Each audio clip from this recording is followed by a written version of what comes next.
Hello and welcome to another episode of Napoleon Total War Multiplayer. This is a 1v1 matchup, and as you can see, am playing with Sweden. Now, this is a pretty fun one. Obviously, I love this one. I think this is the Valley. I forgot what. I think it's like Asiago Valley or something.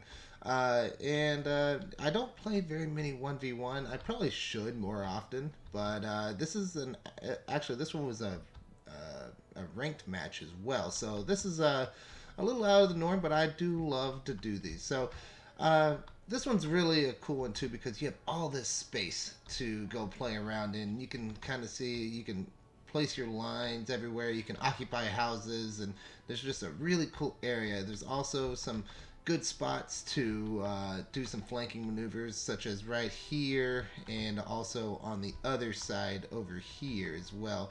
I decided not to go on this left flank, but go up the middle and also to the right. But let's go ahead and talk about my army composition. I have 3 Jaegers.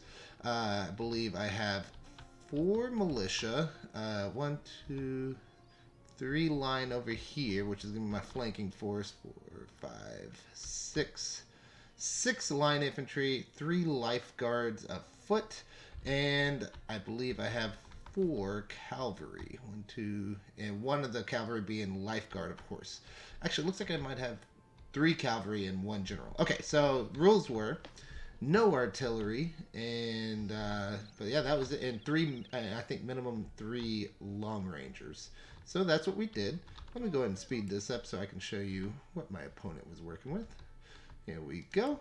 So I was playing against Austria, it looks like, and he's got some Ginzers, some Hungarian Fusiliers, and some Archduke Charles Legion, and the 47th Czech Regiment. Ooh, that's pretty intense. He does want to go ahead and get the rush on me. He's bringing all his horses. He's brought Uhlans, lots of Lancer Cav. Only one that's not Lancer is this Hungarian Hussars. And he's also going straight up the middle, but he doesn't go up this valley, which is where I'm taking my guys. You can see he's pretty much captured the town already. I didn't really get up there, and I was actually going with my long rangers at first trying to get this, but I do notice that he does send his horses. I do retreat my boys back. I am going to try to get into a defensive position. I was hoping he wouldn't charge me, but at the same time, that's all right. We'll get our guys into squares, and we're walking them though. That's unfortunate. We do lose about 15 guys right off the jump. Ooh, I don't get the square off here, and he does get a very good charge from his Uhlans, which get a 37 charge bonus, which, yeah, killed almost 21 guys there and 5 guys there. Ugh, that's rough. But with that, that does have a cost. He does lose both his horses here. This one actually is holding in there longer than I want. Let's see, he's got 8 guys left, but yeah, and they're facing off against my guards. But man, he killed 40 guards in this unit, so definitely worthwhile. Meantime, he did try to charge here. I did get my square off, minimal damages, and I'm going to kill a lot of his Uhlans. But now that gave him plenty of time to rush into the city and really get a better vantage point on me. Now remember, this is about 2/3 of my army. My other part of my army is rushing up the hill, and I do have an entrance right here to do a flanking maneuver, which I will go ahead and execute here shortly. I do go ahead and take the house since I do notice that he is going to be pretty much right up on my doorstep here. So hopefully I can kill some of these Uhlans, get them off the field, and just have him have no cav. But that's kind of wishful thinking. He has 36 in that one, 34 in that one, so he is going to have a healthy contingent of cav. I was getting shot up pretty good when I was boxed up here. You can see all my dead guys there. So he did end up killing a lot, so I rushed him in the house to try to save as much as possible and set up a couple lines so I can get these guys shooting. But yeah, right now I'm on my heels. He really did good on getting his guys in. I'm leaving my lifeguards afoot back there. I also got a militia unit and some Jaegers. I'm finally deciding to activate my horses because I see these Ginzers who can't square up. Do get into them, but these are just the mounted Jaegers, so the horse cav. I'm sorry, shooter cav, so they're not going to have as much charge bonus.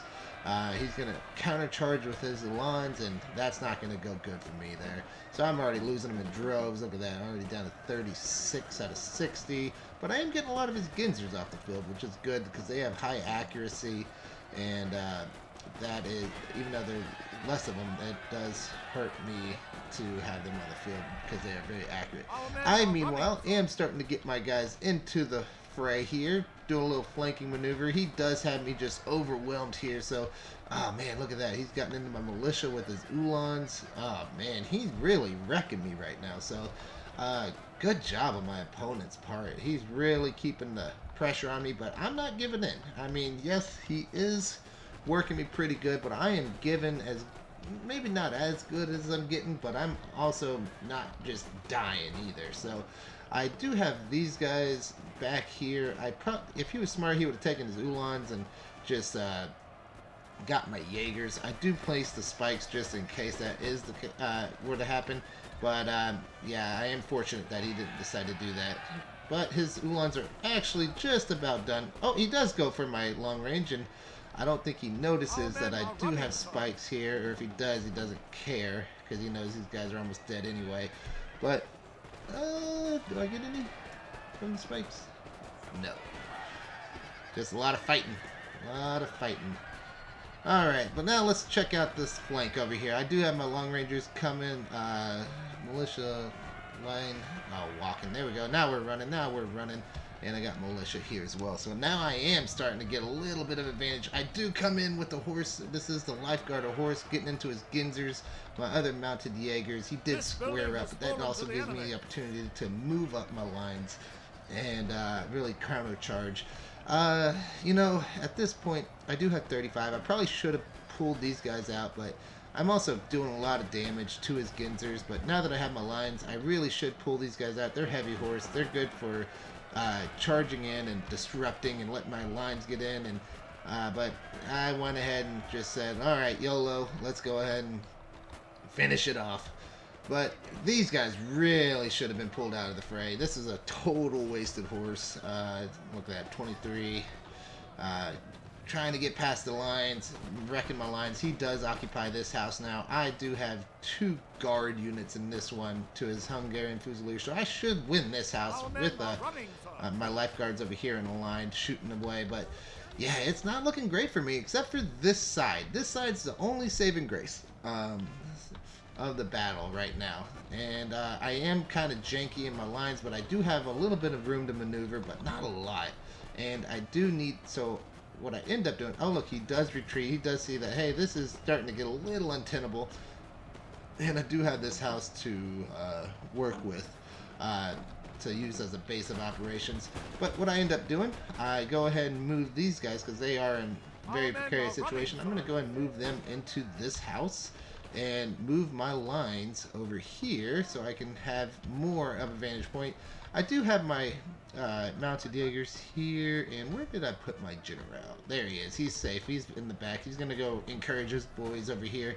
Funny enough, the Hungarian Fusiliers are taking out my lifeguards, so that's unexpected.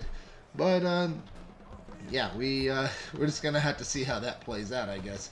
Meanwhile, I did go ahead and get a militia unit into the Emperor's Own and the Hungarian Fusilier, so theoretically I shouldn't have any chance whatsoever. And you can see the bar, it's saying the same.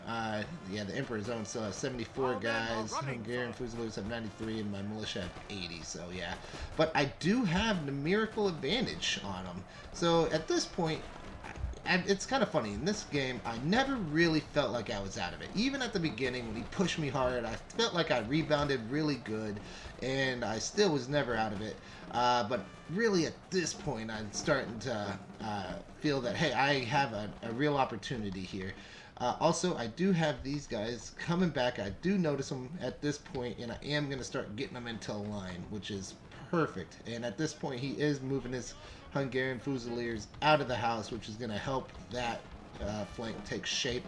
Who do I have in here? Line infantry versus Fusiliers. I got 35. He has 26. So I do have a numerical advantage. Looks like he is trying to bring the Archduke's Charles Legion in there, which would definitely turn the tide. Um, Meanwhile, I am just shooting them up. Militia's really hanging strong. Look at that. Man, that is awesome. Yeah, he's got the Emperor's Own down to 67 and 64 for the Fusiliers and just 62. Meanwhile, I am shooting them pretty decently. Looks like the Ginzers versus the Jaegers. He's got 67, I got 21, so theoretically he should win that. Meanwhile, I do finally get these guys in position, so now you are flanking from this end, and you got your main line right here. So realistically, I should be doing pretty decent. I do end up putting line infantry and another line infantry, but he does have the Fusiliers and the Archduke Charles, so still should be able to win that. He does start to reposition a little bit because he does see the flank. He does turn his boys around at some point. I think, yeah, right now. And yes, so he is going to be shooting this way. And so to match my guys coming in. But in the meantime, he's also going to be getting shot in the back from these guys. So this is a real bad spot for him. Let's just watch a little bit of the action here. This is a great shot. Meanwhile, he should be getting shot in the back. So let's see if we can get a couple of the crossfire here. Crossfire! Let's go from this end. Oh yeah, dropping like flies, dropping like flies. Oh. Alright, and this is a guard unit, and the other one is a militia, so it's kind of the high-powered and low-powered. But yeah, you can see the crossfire is definitely doing its damage. Militia ended up losing that finally, but I got 97 more guys in there, and we are still fighting over this house. The Archduke Charles Legion is still holding strong with 64 guys. I got 42. We're still pushing. I got a militia line and another line, but I do decide to go ahead and put this line in because I do have these two units. I will go ahead and finally, I was holding these Jaegers back just for this moment right here. Looks like they got 27, 28, and I'm going to go ahead and charge in, see if I can't rout them from the field real quick. Oh, look at that. Morale plummets. And he's gone, and he's gone. 2 off the field, just like that. Now the tides have really turned. Yeah, I don't know if you noticed, but my little counter went from the middle to about right there, and that charge really kind of sealed the deal for me. It ain't over. We still got the Archduke to worry about, and we still got the Emperor's Own to worry about, so there's still plenty of battling to do, but losing those guys was real tough. Militia units are going to go in and fight the Fusiliers. You got 30 and the Ginzers, which, you know, I've found that the Ginzers have a higher melee, or are able to, at least, maybe their morale is better. I don't know, but they are able to hang in melee way better than I thought. Most light infantry just kind of give in after a while. I finally did notice these Jaegers hanging out in the back. I should have probably used them a while back, but I do have these Jaegers as well working up. He has his general trying to get into my militia before they get in the house. Kind of unsuccessful for him, and because they do end up getting in the house, and I don't think he kills a lot.